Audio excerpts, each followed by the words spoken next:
Facebook. Oh, I'm here. Okay, all right, let's get started. Tonight we are talking, the topic is, did I choose this life? Yeah? Have you ever thought about that? Have you ever wondered why things are going the way they go?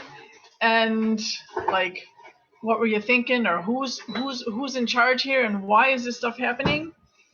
So when I chose that topic, and then shared it with Daniel, he has a completely different take on the question, on the topic, than I do. So tonight should be pretty interesting, and then we'll see how they coincide, how they intersect. That should be good. So I'm Karen Thomas. This is my husband Daniel Thomas. He just came in.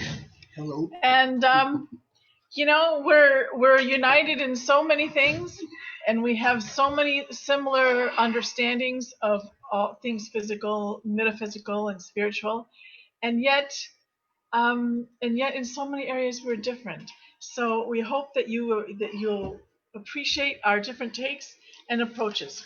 So first of all, regarding this, so did I choose my life? I'm talking about prior to coming here, prior to birthing, right?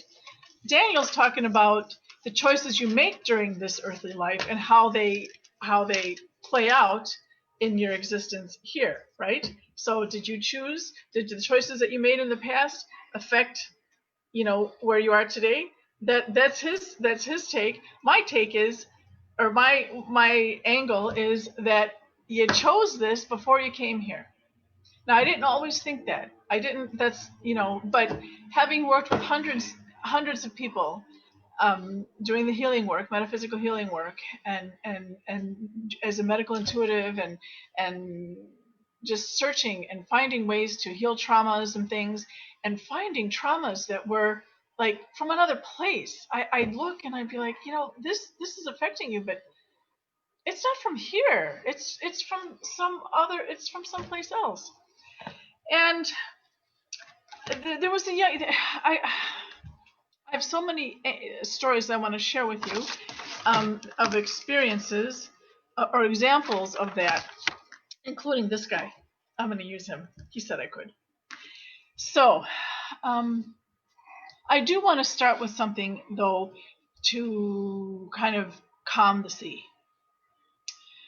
In Scripture, in the Bible, if you use that, that's the quote that I am most familiar with. 1 Corinthians 10:13, it says that God doesn't tempt you with more than you can handle. And that when he provides the temptation, that he gives you the tools to overcome it. So I take that as anything that shows up in your life, temptation. What would a temptation be? Yeah, you could say a temptation is whether you're going to have a drink, or cheat on your spouse, or steal, I don't know, somebody left the keys in the car and you could take it or something. Those are temptations that we're familiar with, right? But a temptation, even just to do what's right or wrong in the moment, even a small thing, right? We all have, we come up across these choices all the time. So big or small, they aren't more than you're able to handle. And regarding that excuse that people use sometimes about the devil or Lucifer, whoever made you do it, I'd say that God is in control. The devil can't do anything without God's permission. So if the devil is tempting you, then he has God's permission. Okay? So starting from that point,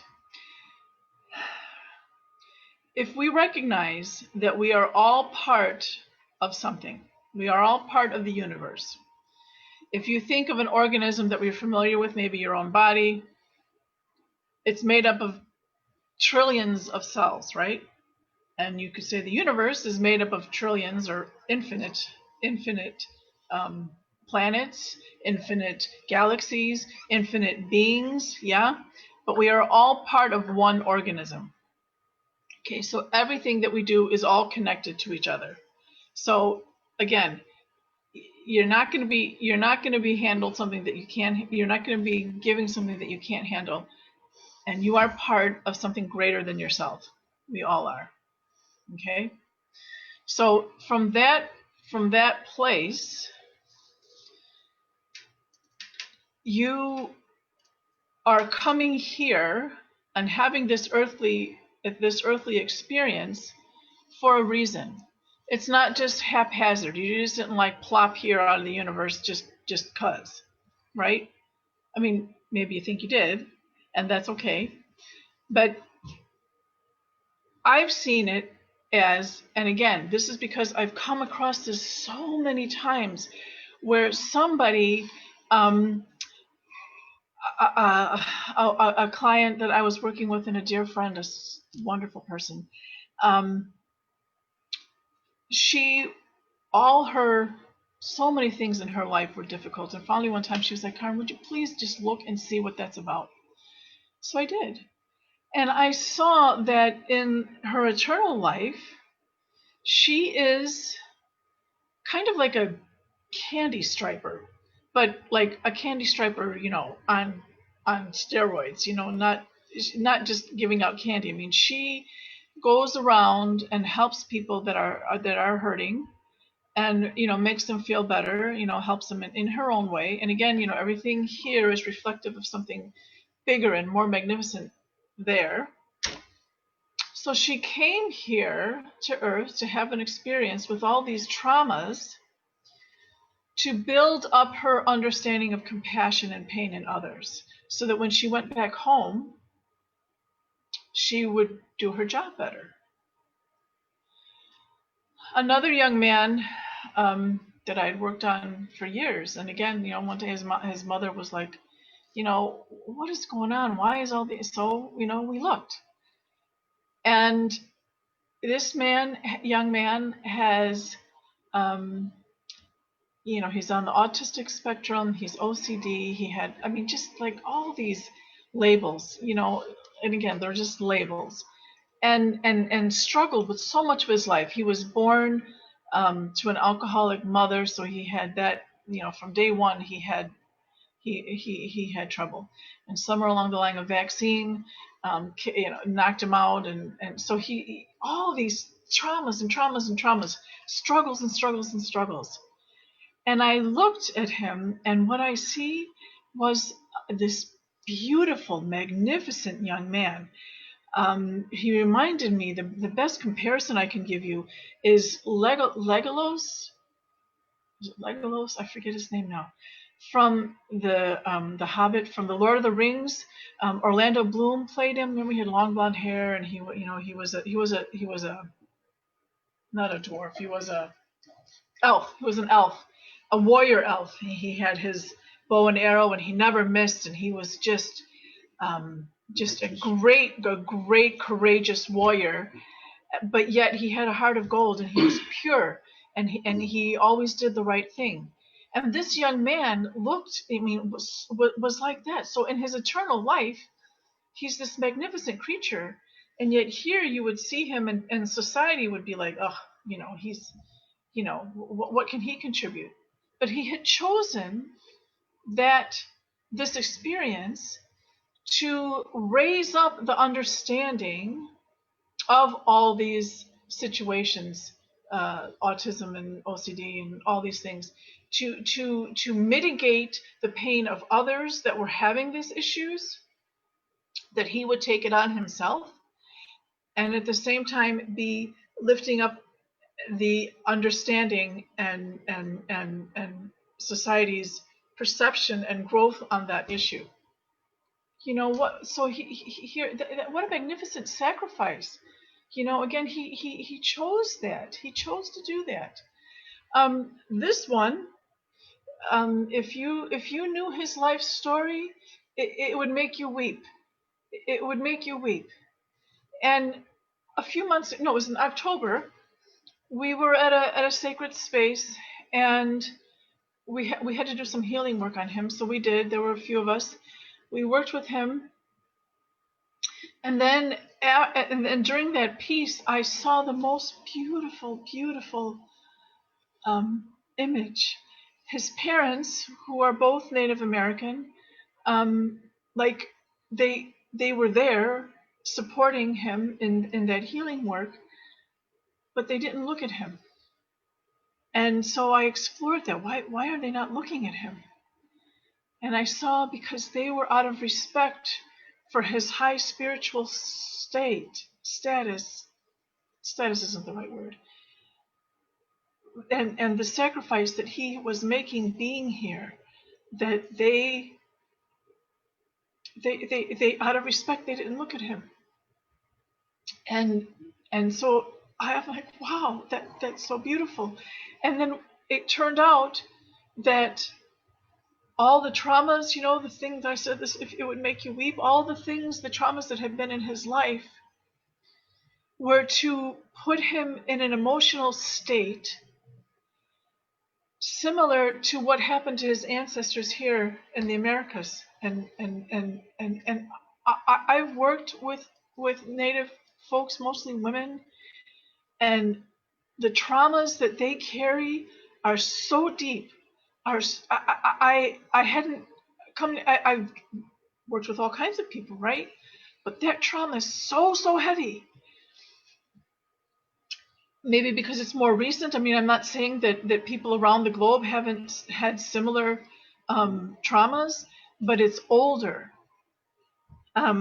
Anyway, so because he wasn't born in that time, he was born in this time and intentionally in this time, that all those traumas were given to him to put him in that place of understanding, and then to hold that energy and to help release it for those going forward.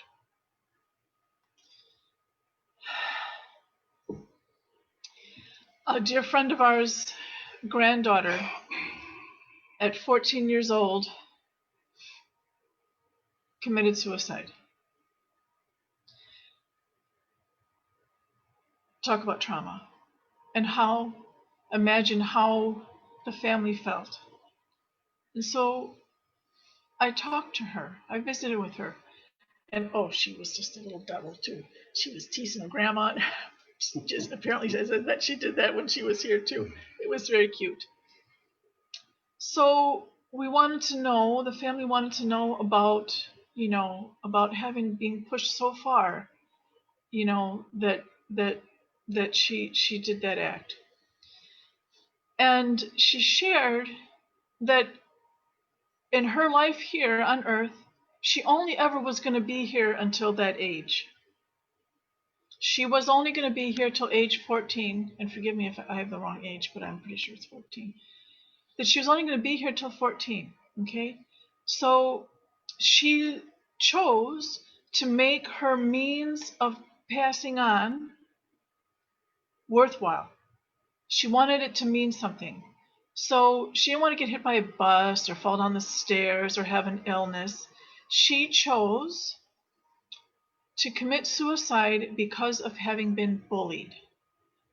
Bullied so severely that she chose to go. She used that. I mean, her conscious self right here, her conscious self knew that she was being bullied and she couldn't take it.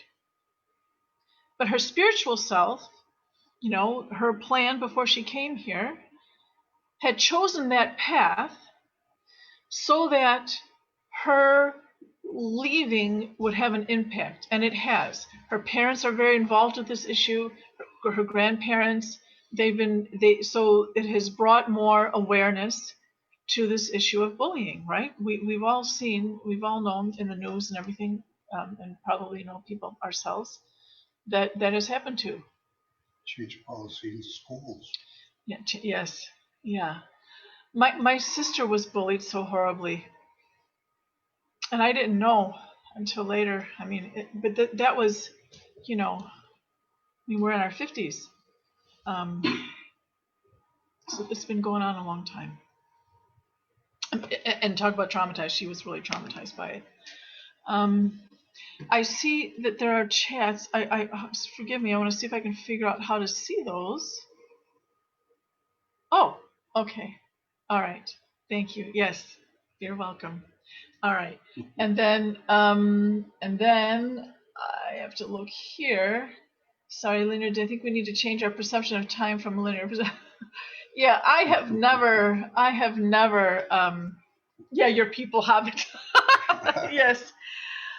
Time and I have never had a very good relationship. We're just not in step with one another. I think it's this, and time says no, it's something else. So we just we have an issue. Okay. So as these things were coming, as I was learning these things and working with people and seeing these things in spirit, I'm thinking, boy, there is there is more to this. So I kind of in my mind, uh, the way I see it is that you have an eternal life, right?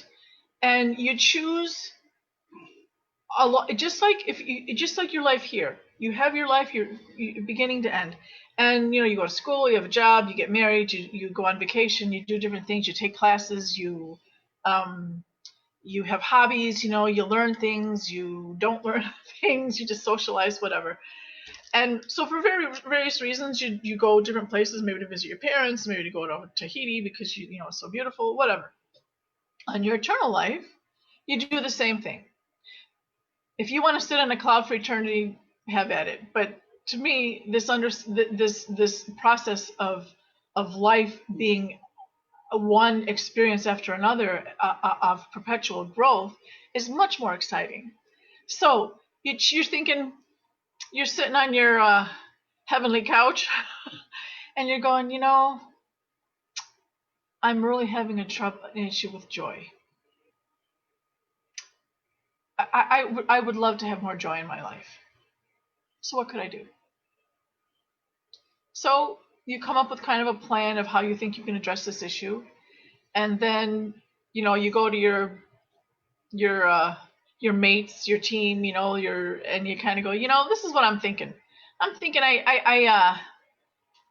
if I go to Earth and have some and live this kind of a life at this time in history, and I think I want to be a woman, and I want to be this on this continent, whatever. You kind of set up what you think is going to create the experience for you. And your team's like, yeah, that sounds pretty good. Maybe instead of being a man, maybe maybe you should be a man. That might work better. So you kind of tweak it, come up with some little things that you think are going to work and that's going to give you the experience that you want. And remember, growth challenges provide growth, right? So you come here, you have the experience. Optimally, you learn your lessons and you created joy for yourself or have a deeper understanding of joy. And you go home, and then an eon later, you go, well, I haven't been anywhere in a while. I'm thinking I'd really like to learn how to sew. So you choose to come here, and maybe you're going to be a seamstress. And sewing and having, again, everything here is representative of something there. What sewing here is representative of there, I don't know. But I don't live there. I live here. So I have to use an example. So, and you do this continually, for eternity. It's not always going to be Earth that you choose. That's our concept here because this is where we're living right now. But, you might choose Saturn. You might choose some galaxy infinite worlds away that we never even heard of, So it's just a continual process. As usual, I'm waiting for questions, folks, and I don't see any. So, okay.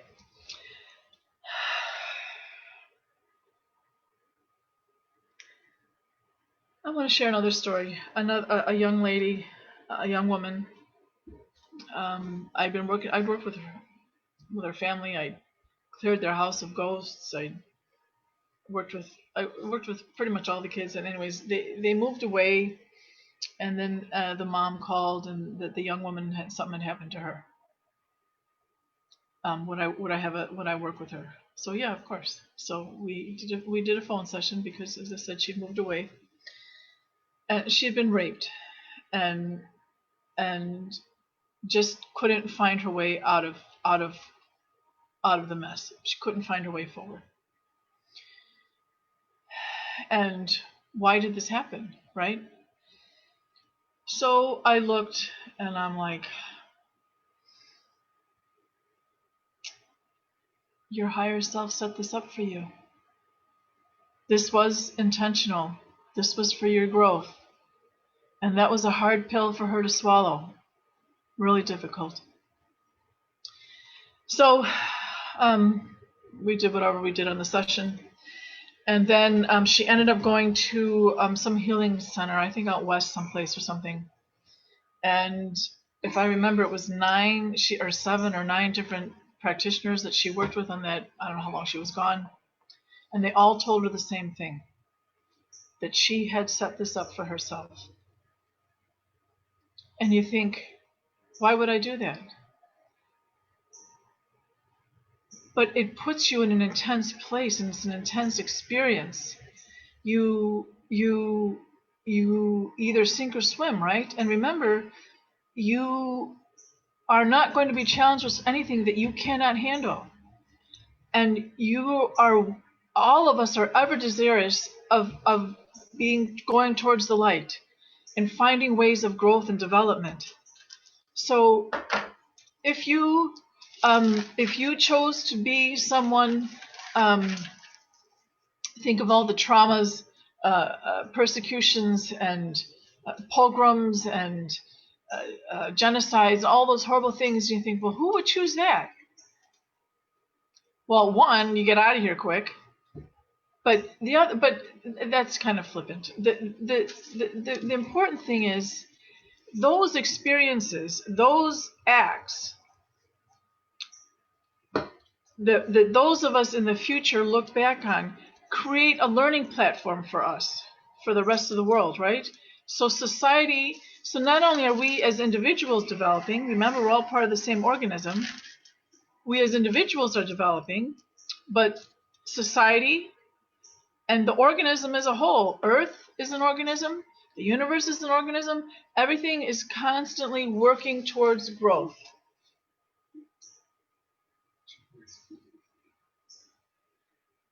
What?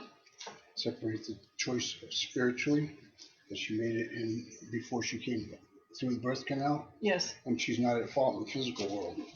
Oh, right. No, you did not.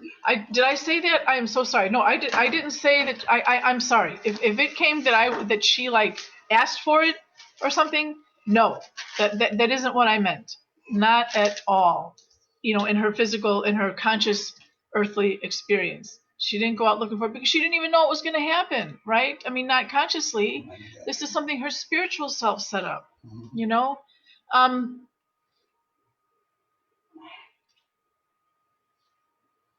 Now I had a thought and I lost it. Well, it's a good one. You're continuing on with the differences between the spiritual existence and making that decision to come through back into the physical world to have all these experiences, because you lose your memory once you come through here. Yeah. And when you come back into this world, when you come into this world, you are suddenly a part of the family you chose. Mm-hmm. You know, the brothers and sisters and the situation, the year, the time, and everything. And mm-hmm. you're at the mercy of everybody when you're a baby, and all these things start happening. And you become a product of, your first couple of years of life. Yeah. You know, and so, you move on. Your strengths get bigger or that they fade, Mm-hmm. And so continue. Yeah. I'm sorry. Yeah. And speaking of choosing your family, oh my goodness, my mother and I, we never turned the little lights on. I don't know, maybe I don't want it on. Anyway, talk about challenges. I have questions. Shannon says we have questions. Okay. Let me go back. Okay. All right. Do we exist on more than one plane at a time? Simple answer, yes. And why is that? Because there's no time, right? Even science, quantum physicists or whatever they're called, even they say there's no time there, right? Time and distance don't exist. there. Um, Einstein says something about here everything has been slowed down so much that we can have this experience and we see time as linear, but in reality it's all kind of, there's only now. So yes, so I see it as a coil, like a spring, a tight wound spring, that each loop rests on the next, okay? And of course that coil is infinite, but just we'll use this size for the example and say there are 30 coils in that spring. So all 30 of those things are happening at the same time. And each of those coils has 360 degrees. And say degree number 1 has to do with joy. Degree number 2 has to do with fear. Degree number 3 has to do with relationships. So you have 360 degrees, and obviously then there's minutes within that. So but just it's an analogy. Like a compass. Yeah, well, that has 360, but then each minute has seconds, right? Right. So it's an infinite points. But if you are on point 5 in this coil, what you're doing in this coil affects all the other ones, all the other iterations at the same time, because again there is no time. So everything interacts with each other. And yeah, again, that's another thing. People we'd be like, Karen, why is this happening? I'd look and I'd be like, in some other world, you got this going on.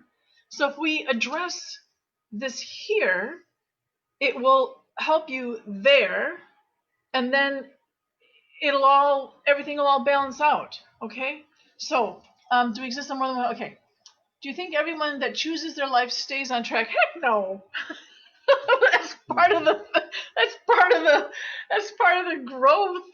We're all stumbling around, and then of course there are plenty of us who get to Earth and forget their purpose and just treat this experience like they're in Vegas. Whatever happens in Vegas stays in Vegas. They're gonna eat all they want, drug all they want, sex all they want, do whatever, because it's not going anywhere. Some people just treat it like Vegas. And you can say, well, that was a waste of a trip, but it's just a weekend. It's just you have eternity. So that one trip you took, you kind of goofed up that one, but that's okay. You do it again. You try it again later. So, some of us don't manage to figure that one out, and so and some of us don't figure it out till later. Some people, and we're seeing more and more children now born, and they get it right away. They know, they're on. But most of us, it takes a little while to kind of start having that inner reflection and start going, isn't there more to life? And having those existential questions, and then maybe we can start getting on track. And again, the more the people awaken, the more the society understands all of this, then it's all a process. Remember, we're all part of the same organism. It's all in a process. All right. Do we exist on more than one? Okay. Do people choose to be negative people, i.e., murderers, rapists, criminals? That's a tough one, isn't it? It is a tough one. I'll tell you, I met a being. Do you remember in the Bible when Pharaoh won't let Moses' people go? And Moses keeps telling them, if you don't let my people go, this is going to happen. If you don't let my people go, this is going to happen. They got locusts. They had, I don't remember all the steps along the way. And Pharaoh just keeps on not letting them go. And then finally Moses says, if you don't let my people go, all the firstborn sons are going to be slaughtered, are going to die, whatever the verbiage was. And the Israelites put a mark on their door so that their homes would be safe. And during the night, spirits came through, killed all the firstborn male, I think. So that was God doing that, right? God sent somebody to do that. Was that somebody that you would call a murderer?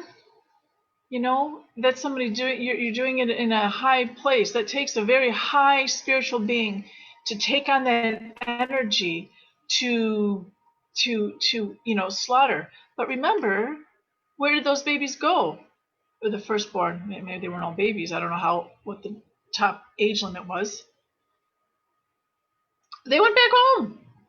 And maybe that was their choice. You know, they chose to come here. Oh, you know what? I just want to be there for a little while. I'll go be one of them.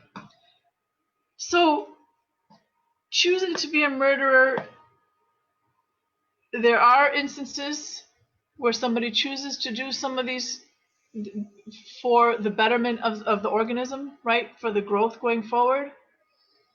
And then there are those, again, that come here and get completely off track. We have problems, of course, with drugs. You know, there are all kinds of things that can affect you and change out who you are. Look at this one again. Remember I told you all the traumas that this man had. He was on track. He was on course for, you know, ended up dead or alone or, you know, not good things would have ended up for him. That's the track that he was on.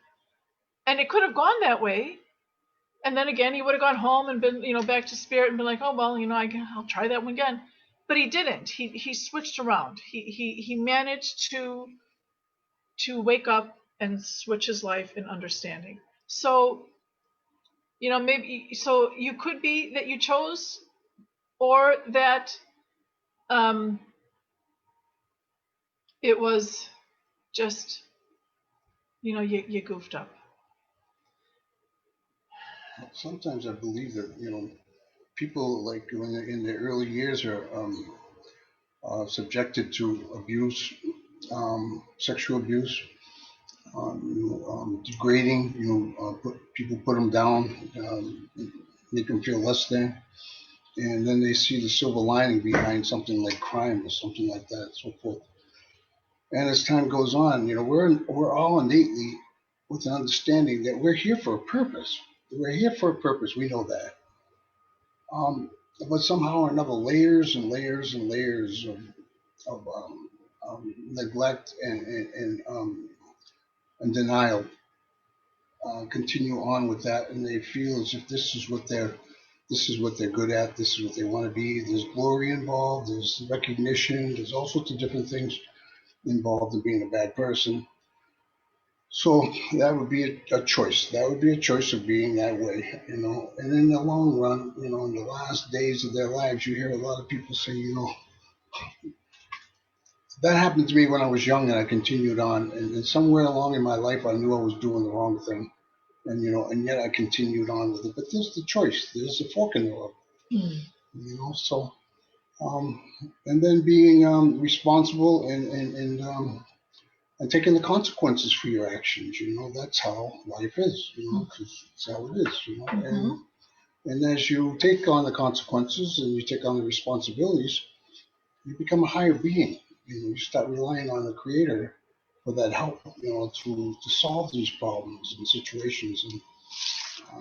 And when you do go back home, you recognize the things that have been changed in your eternal being. I would think that's the way it would be, because we get that thought a lot, and we get visited and we get understood through the spiritual understandings of just meditation and silence. Those things can come to you in a good way. So, and you know, you have eternity again on your deathbed. I mean, many people choose. And what is that quote from the Quran? That about rich people not making it through the eye of the camel or the eye of the needle, whatever that was. The point is, you know, there are so many people that you think are special people, and in reality they're not, you know. So again, we all have eternity. None of this is about judgment. We are eternal beings. We are on a path. If your second grader, cheats on a test, are you going to pronounce him evil forever? No, he made a mistake, and you guide him right onto the path, and you move on. That's what life is. It's always a lesson. It's always a growth. It's whatever. So you make a mistake. It doesn't define who you are. Here, this meme, which did not show up entirely on the screen when I put the share screen. Yes, share screen. I wanted to show you this quote, the full quote. I chose my life challenges, yet they do not define me. They are the perfect tools to forge the destined path of my earthly sojourn, and therefore valuable beyond measure. And I saw the whole quote. So, 3 sons raised the same way. 2 are bad and 1 turned out good. Came from a good family. Yeah, that happens, doesn't it?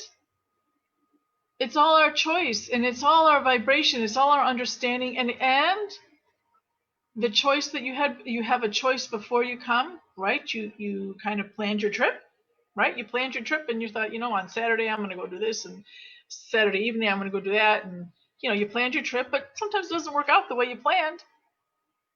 And then when you're here, you make choices too. So, my sisters and I are very, very different.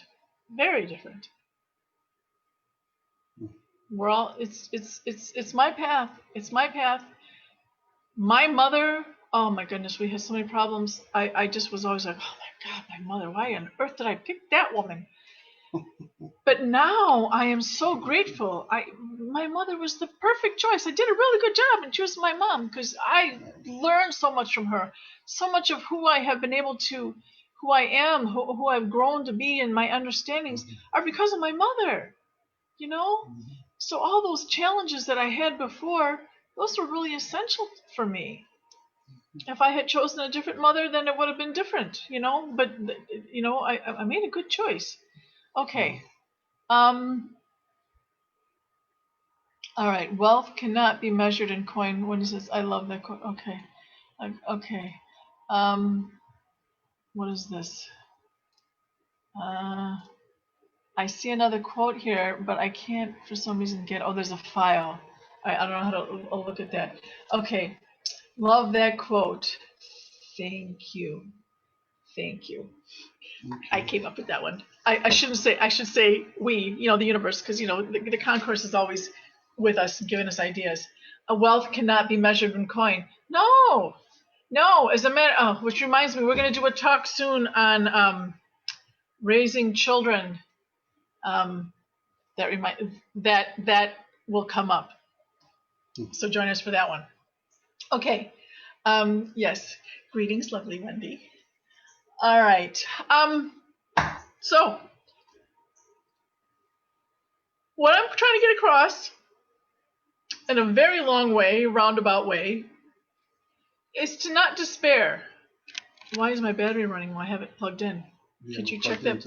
I do have it plugged in over there. Could you check it, please? Yep. Thank you, husband. Don't despair. First of all, you're going to be going home and you can rethink your plan. But, everything in this life, it's just a drop. And you're on a journey, and it's forever. And you chose this time. And what an exciting time to have chosen. There are so many things becoming aware that we're aware of now. This is just a fantastic time to be here. It seems kind of scary sometimes. It can be a little overwhelming, but it is a fantastic, just uplifting as all the people are enlightening, and you chose it because you can do it. Mm-hmm. If you feel scared, if you feel like overwhelmed, just take a breath and remember that you chose it, and you can do it. You can make it through, and you will. One way or another, you will. Okay. All right. Okay. Okay, so yes, so Daniel's going to share now about choosing life, the choices here. Okay. All right, you go. Oh, okay. Hi, everybody. That's a darn full of life question here. Did I choose this life? Well, I'm going to tell you in simple terms that this man, um, this man had been at the mercy of some unsavory people when I first was around, sexual abuse and physical abuse, and alcoholic stepdad. Um, these things you see some of the worst things in life and being the most powerless as being a youngster and not being able to do anything about it or even talk about it. And what do you do with those feelings? You oppress them. You become angry and you're scared and fearful.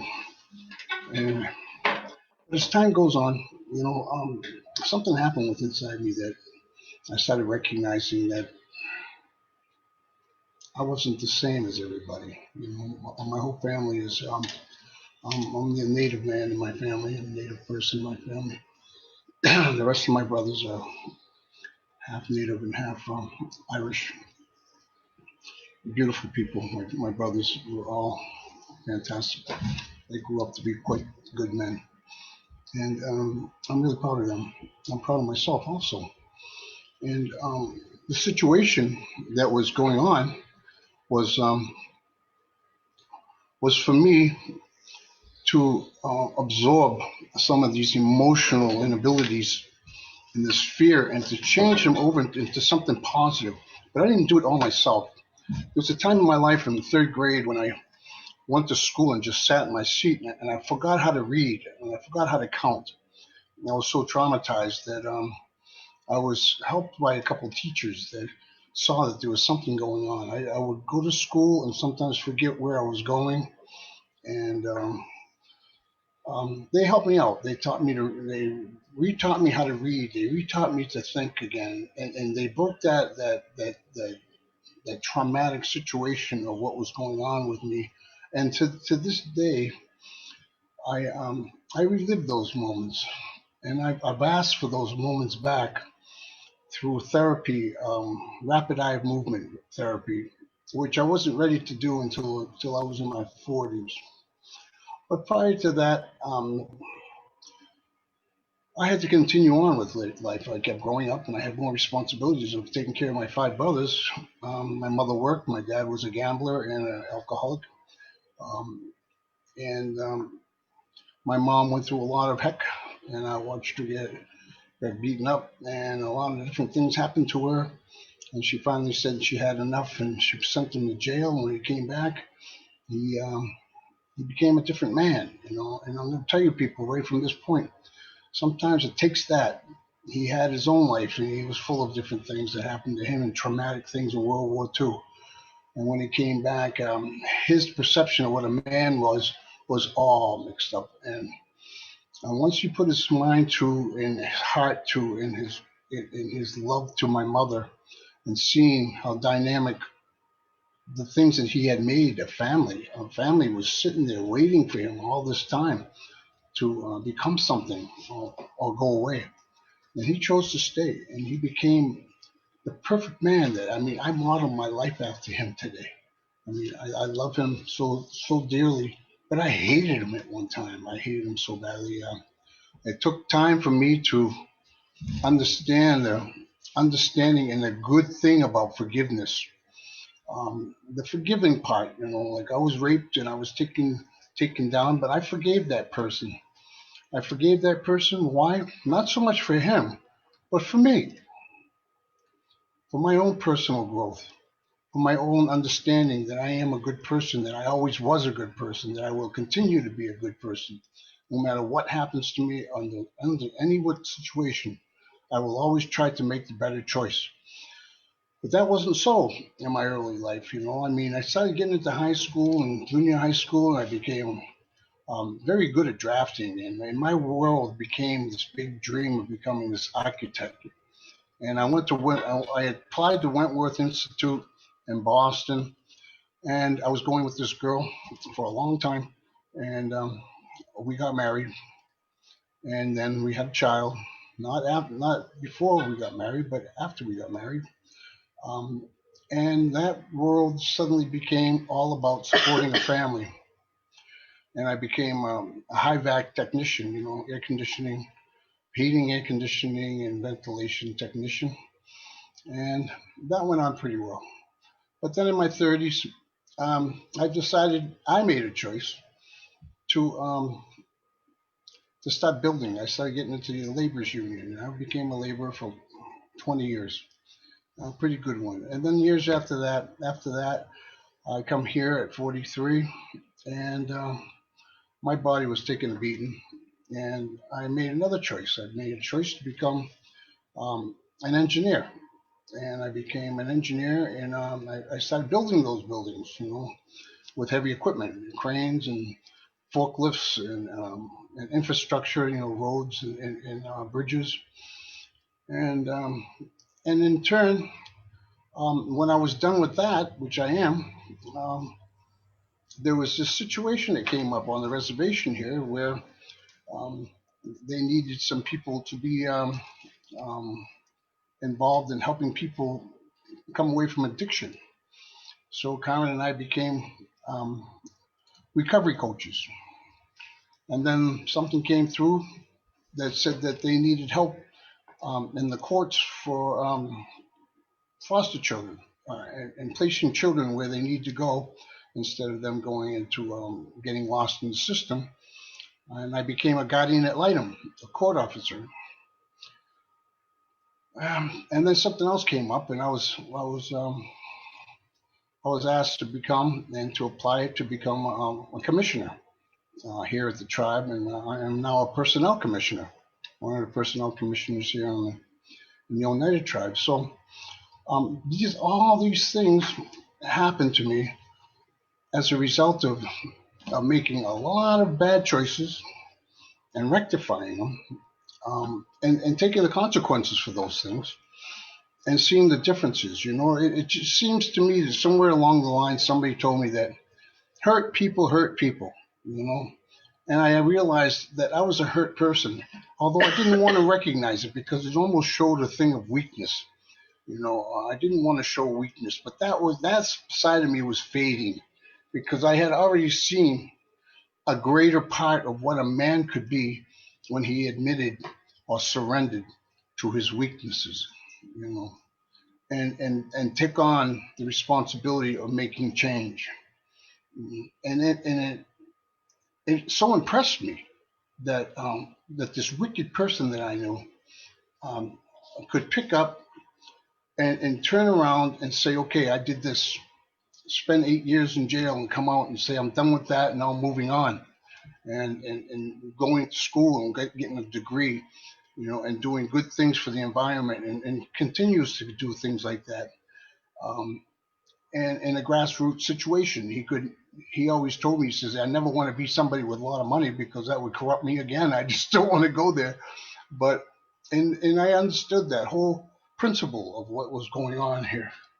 So I wrote down some things here, and okay, yeah, I was saying to myself, there were so many paths that took me to where I am today, and there were so many people that influenced my way to get here too. I mean, it wasn't about me; it just seemed like divinely and spiritually that people were put in my way. And coincidences. You meet somebody, or you go someplace, and you hear somebody talking about something. Before I used to say, I don't want to get next to that person. I don't trust them. But the thing was, I didn't trust myself. Instead, I went right over to that person and I wanted to just listen to what they had to say. I learned not to have to trust people because I learned a long time ago that people will let you down. Everything will let you down. The thing is, you got to trust yourself and you got to trust in a higher power. My higher power had always told me, the creator, and my guides have always told me, and I've trusted in their influence on me. And I go to bed with a problem or something, and I repeat what that problem was before I went to sleep. and I processed it the best I could. And in the morning, I felt calmer, and I didn't have so much weight or burden on my shoulders. I think the biggest thing, like I had said earlier, was about forgiving. Some of the things. Um, I can't say some of the things. I got to say all of the things that people may have interrupted your life, may have taken something that belonged to you, something that was in your heart that you really wanted to keep, but they took it. Words is such a damaging thing to people. We recycle these influences in our minds, in our spirit, in our hearts, and that makes us get stuck many times. But on the most part, the forgiveness part of it is, again, it's not about them. You know, yes, you do forgive them. In doing that, I've told somebody I forgave them one time, and they gave me the royal, a middle finger and started swearing at me and everything. And how dare you think that you can? I said, pal, this ain't about you. It's about me. And what you do with it is yours. But I still see you as somebody that can do something with your life and can be a better person. And I just turned and walked away, and that was the end of that. That was okay. So, let me see.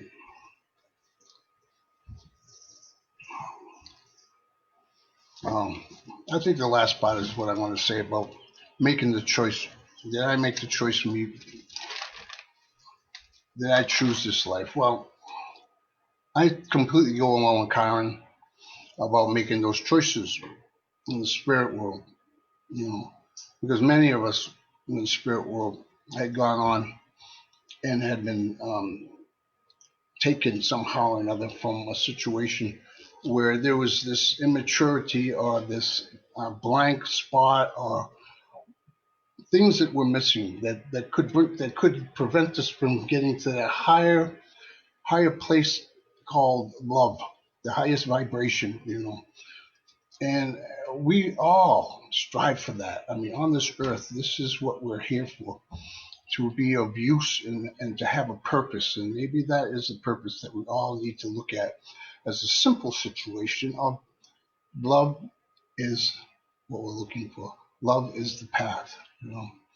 Like, for instance, this man that came here, George Floyd, maybe that was his purpose for being here, to change the world in this way of this rioting that are going on, this revolution, this thing that's going on, to make a bigger awareness of not only economic and prosperity and economic and civil rights and people are in need, but to have some justice. Recognize that all lives are sacred and all lives matter. And maybe that was his purpose for coming here. Maybe he chose that moment in time. This is almost perfect. This is almost perfect for what's going on. And I think to myself, geez, Creator, you really know what you're doing, because I wouldn't have thought of something like that. I'm just reading and looking at the news saying, where can I help and what can I do to be there? So Karen and I and my spiritual mom, Mary Heliniak, most of you know, we're going to be going to that protest tomorrow down in Green Bay, and we're going to enjoy the peaceful part of it. And of course, we're going to stay out of harm's way if anything happens. But of course, it's all about being present in the moment. So, getting back to if I chose this life again, yes, I did. At this particular part in my life, my family, my parents, my wife, um, my friends, people that I've loved in my life, and people I didn't like, my enemies. My enemies showed me a way too, and to recognize their value in my life, and why I had such a hard time with them, and what they had a hard time with me isn't really that important, but to what my part in the situation was. But today I feel calm. I can feel happy. I can feel that joy and happiness on a daily basis, in that silence, in that moments that I hold hands with my wife and walk around and enjoy the bounty that we enjoy. You know, so at this particular point in my life, yes, I chose this. I chose this life at this particular point. But I was interrupted many times and denied myself many times the best choice. But it all come around circle. If you believe in circles, as Native American people believe in circles, it begins and it has no end. Begins and it has no end. So you can take love with you to the next world. You can take your virtues with you to the next world. And so every little thing that gets in your way that's a barrier is there for a reason. And call it a blessing. Don't call. I know I had a hard time calling a lot of things a blessing. Why is this happening? Why? I don't see an answer to the situation. What is it? I'm feeling it. I'm thinking it. I'm physically getting stirred up, and suddenly I got to realize, I got to ask for help, and that help comes divinely with prayer and meditation, and talking to people, and allowing it to come through me, because I have a mechanism in this brain and this body and this being that can do that. We all do. We all do. So yes, I chose this life at this time. And this time, I really think I did it pretty well. I love y'all. It's fun to be here with you tonight. I really enjoy listening to my wife speak. And of course, I'm a good husband. I just sit in the background and I just support her and I love her in the best way I can. And, I don't support him at all. I just, Shannon texted me that there were some messages or questions, so I just wanted to make sure that you answered them for people. Okay, God bless you, my brother Karan. My God bless you also. Love, a good friend. Great questions, Roy. Okay, for anyone who is new, Karan and Daniel do a retreat called Butterfly in November. If you are enjoying these talks, consider joining us. Is our mystery person okay? Yes, we do the most wonderful retreats. Not because we're wonderful, but because Anyway, go ahead, Shannon. Look up. Roy says, "What about 3 sons raised the same way? 2 are bad and 1 turned out good." I did. We got that one. We did? Yeah, Roy, are you good with it? Did I get you? Oh, I'm sorry. I had a snack in between. I probably missed it. She's a hobbit. She has to have a snack. Every time you eat, your feet grow. Oh, okay. Any other questions? Okay. So, if anybody has any questions, everything is a blessing. Yes. See, yep, you're right. It's true, and you guys know it. So, honor yourselves.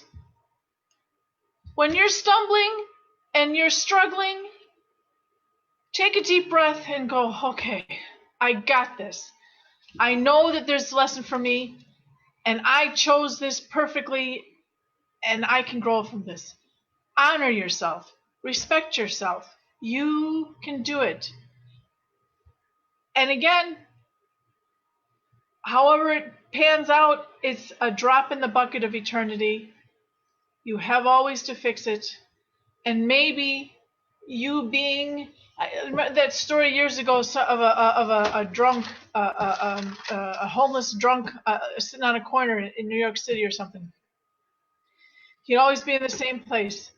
And a rich businessman would walk by him every day and see him. And that man, the rich man, created something.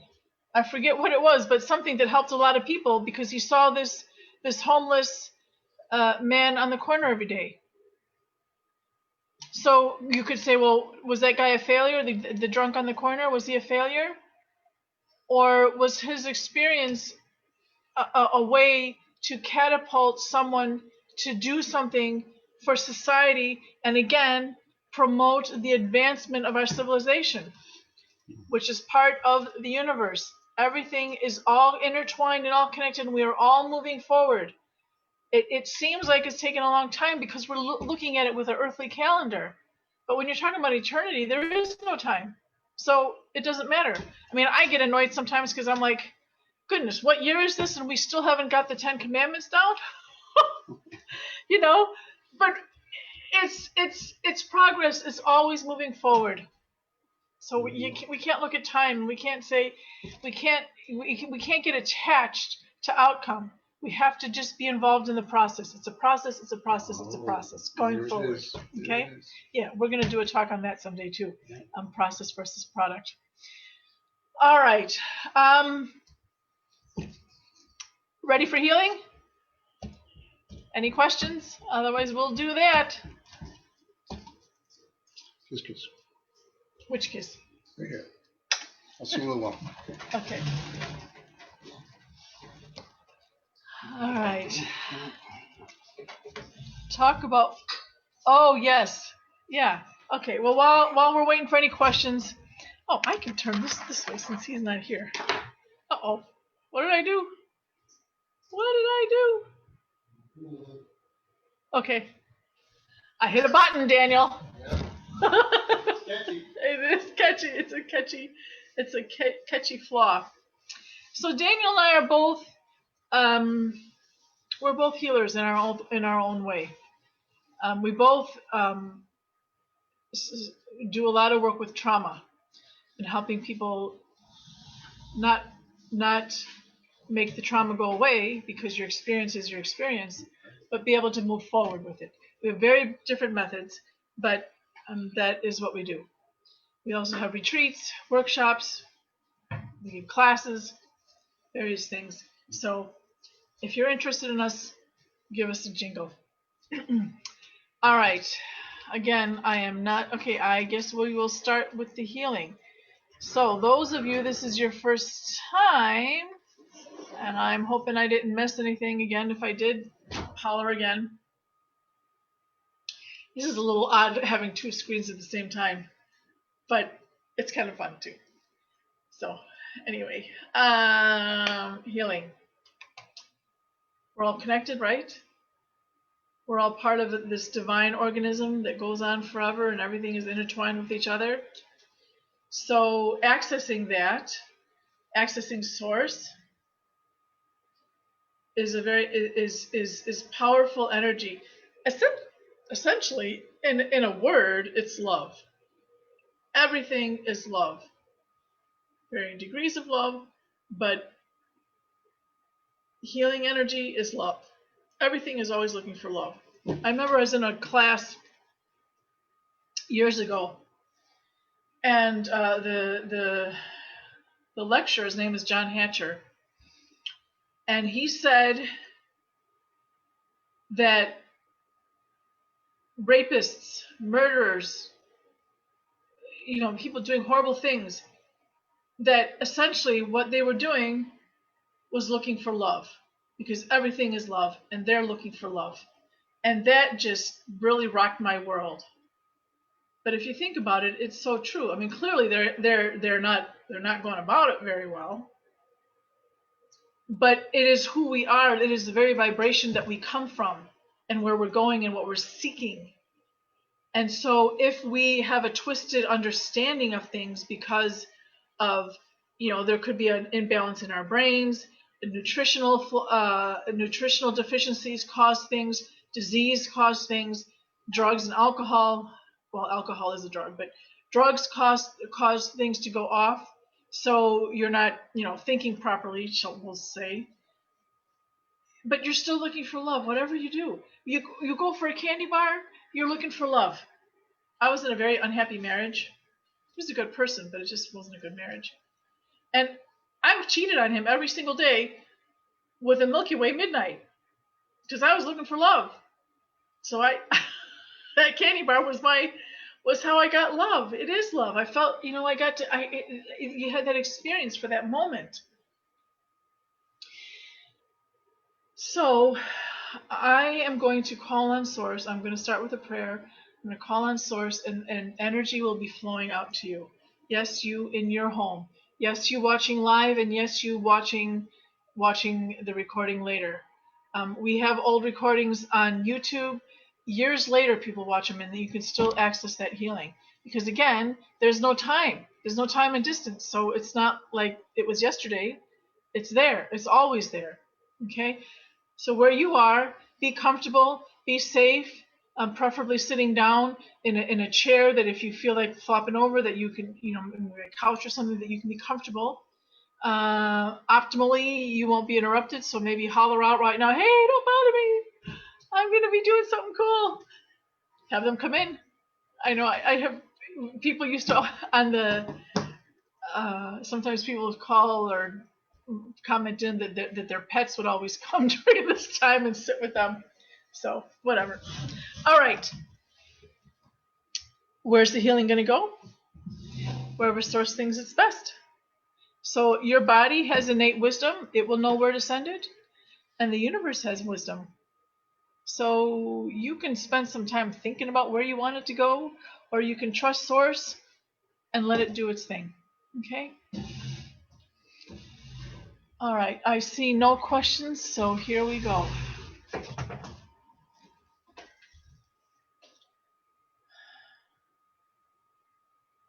There.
Smile through the tears, smile through the pain. It's all good. It's all growth. It's all expansion.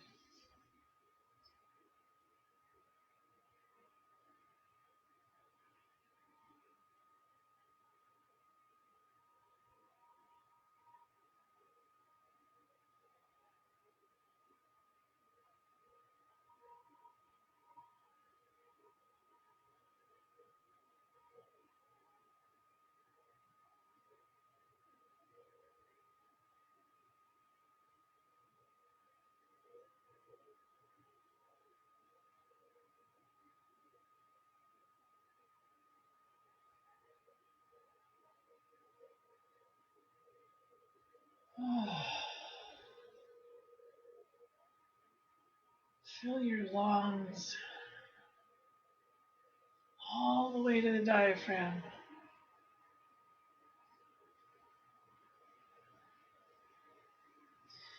Inhale through your pores over your whole body, every pore. Inhale. That source energy is everywhere. Everywhere.